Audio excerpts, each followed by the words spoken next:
এই যে দেখা যায় না গাইস, দেখা তো যাবই। ফাইনালি বন্ধুরা আরেকটি নতুন ভিডিও নিয়ে কিন্তু চলে আসলাম।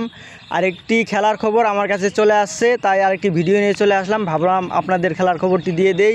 তো চলুন দেরি না করে খেলার খবরটা তাড়াতাড়ি আপনাদের দিয়ে দেই। তো শুরু হতে চলেছে মধ্য চান্দাবাড়ি যুব সংগ্রহ ও পাঠাগার ক্লাবের পরিচালনায় ও ব্যবস্থাপনায় আগামী 15ই আগস্ট এক অষ্টম দলীয় হাডুডু খেলা। উক্ত খেলায় আপনাদের উপস্থিতি ও সহানুভূতি একান্তভাবে কামনা করে মধ্য চান্দামারি যুব সংগ্রহ ও পাঠাগার ক্লাবের সদস্যবৃন্দরা।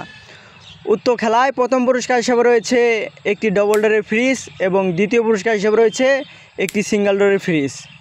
এই খেলায় কিছু আসাম বেঙ্গলের বিখ্যাত খেলোয়াড়দের নাম লিস্ট করা হয়েছে, যাদের মধ্যে থেকে যে কোনো দুজন করে খেলতে পারবে। তো খেলার লিস্ট এবং টাইসিস আমি এখানে দিয়ে দিব, কারো যদি টাইসিস নেওয়ার উৎসুক থাকে এখান থেকে দেখে নিতে পারবেন।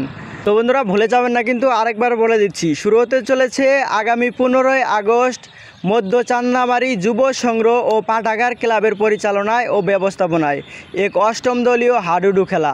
উক্ত খেলায় প্রথম পুরস্কার হিসেবে রয়েছে একটি ডবল ডোরের ফ্রিজ এবং দ্বিতীয় পুরস্কার হিসেবে রয়েছে একটি সিঙ্গেল ডোরের ফ্রিজ। এই খেলায় আসাম বেঙ্গলের বিখ্যাত কিছু খেলোয়াড়ের নাম লিস্ট করা হয়েছে, যাদের মধ্যে থেকে যে কোনো দুজন করে খেলতে পারবে। তো যাদের টাইসিস নেওয়ার ইচ্ছুক আছে এই জায়গায় টাইসিস এবং এই লিস্টটি আমি দিয়ে দিয়েছি, যে লিস্টটি করা হয়েছে যাদের মধ্যে থেকে যে কোনো দুজন করে খেলতে পারবে। তো আপনারা এইখান থেকে দেখে নেবেন। এবং যারা বাড়িতে বসে এই খেলাটি দেখতে চান, NU funny TV Facebook page এবং আজিজুর এইচডি অফিসিয়াল ইউটিউব চ্যানেলে কিন্তু ভিডিওগুলি দেখতে পারবেন সবাই, ওইখান থেকে দেখে নেবেন। ধন্যবাদ সবাইকে, যে সকল দর্শকবৃন্দরা পুরোপুরি ভিডিওটা দেখলেন।